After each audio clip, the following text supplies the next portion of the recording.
Alrighty. Well, today we're going to continue our documentary. We're going to talk today with Olga, and today Timothy is with us. He was the vice president of the NAACP. He's now just working within the NAACP, still in the struggle, still in the fight.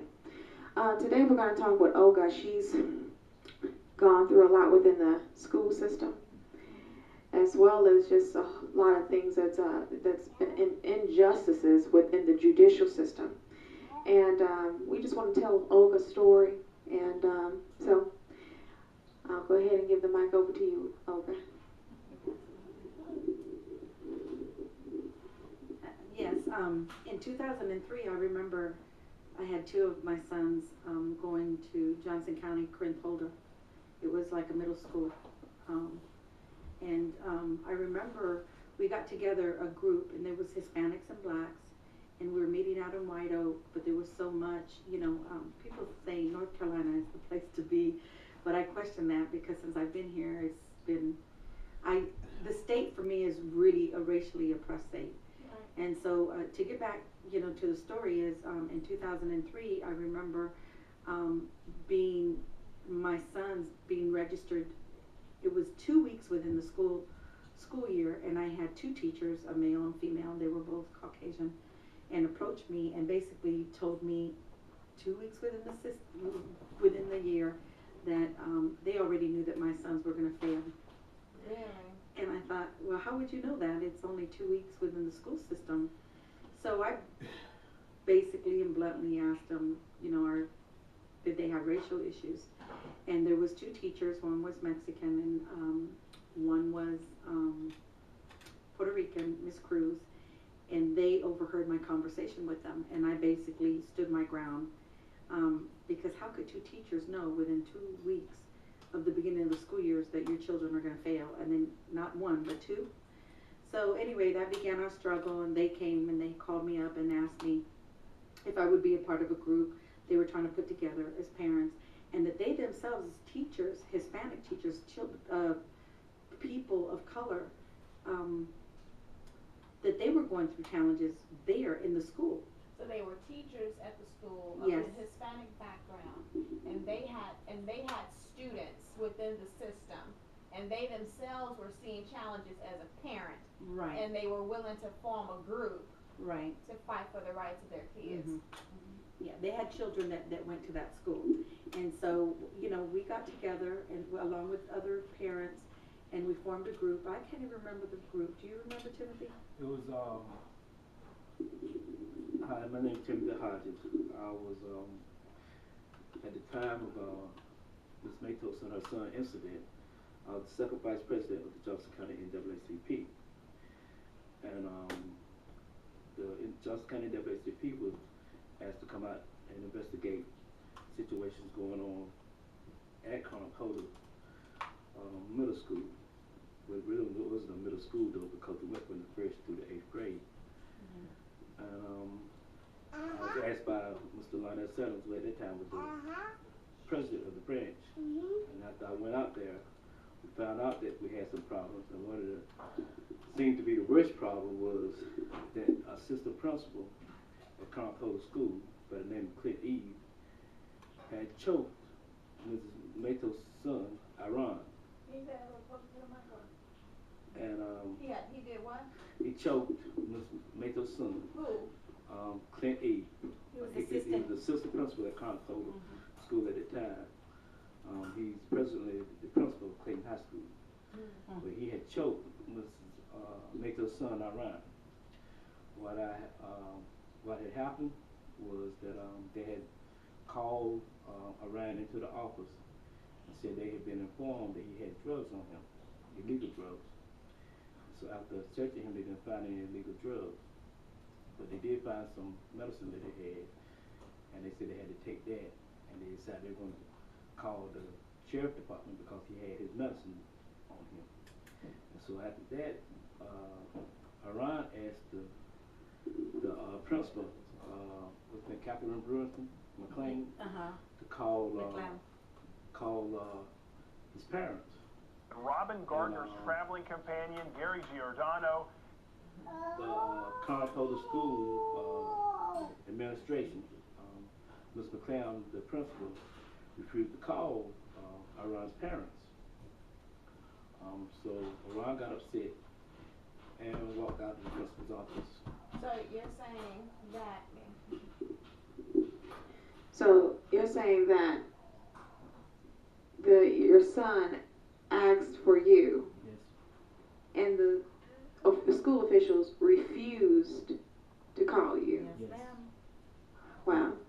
And so Aron got upset and walked out of the office. Mr. Eve, the assistant principal, ran him down, threw him up against the wall, and began to choke him. At that time, my daughter was attending Conestoga School also, and she said she was in the girls' bathroom, and said she stepped out into the hall, and she saw that Mr. Eve had his hand around Aron's neck, with his feet dangling in the air. So she said after that she stepped back in the bathroom.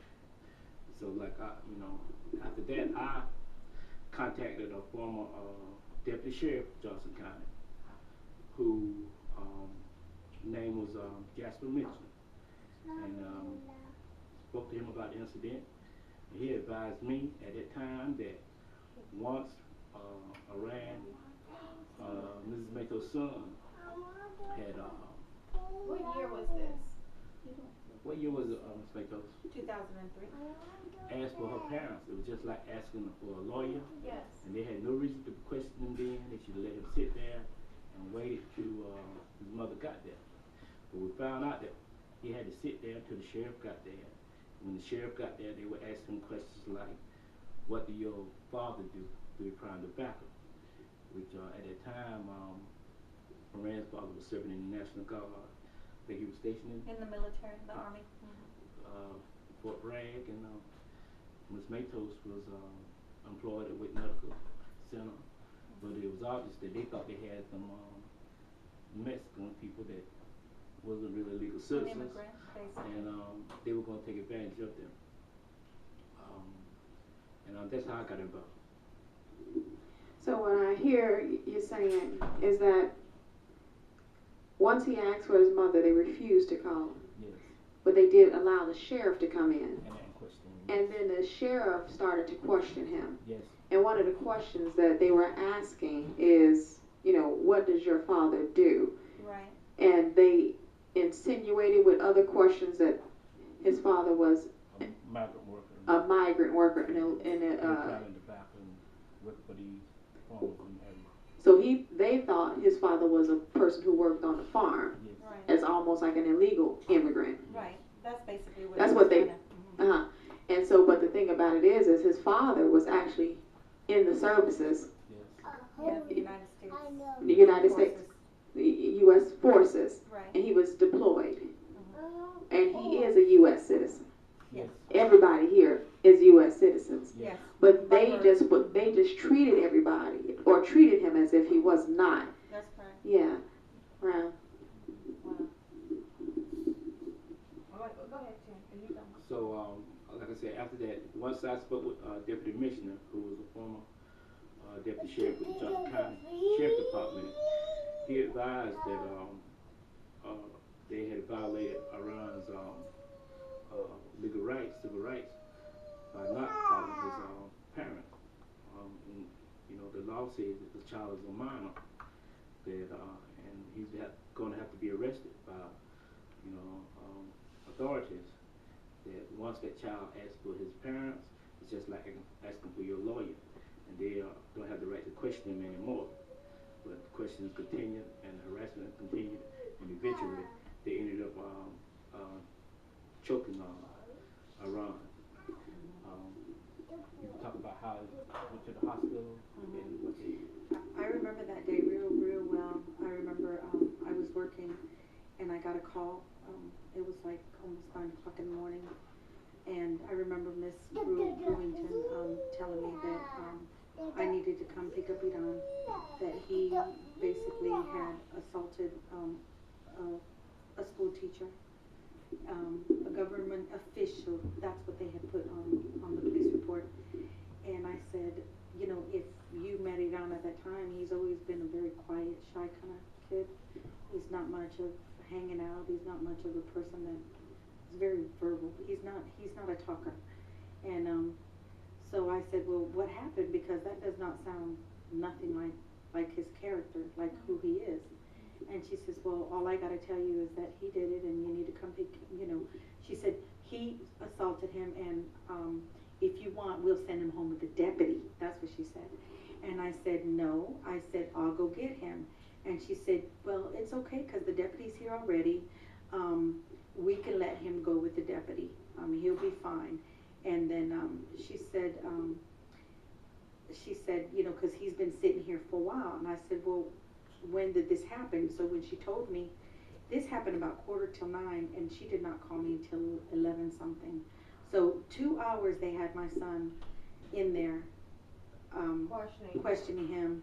Basically, as Timothy said, that they said that he had drugs on him. My thing is that to get rid of the problem, which was me, you get rid of the son, yeah. And because he was still in the school, so I had every right to go up there. And they knew I wouldn't back up.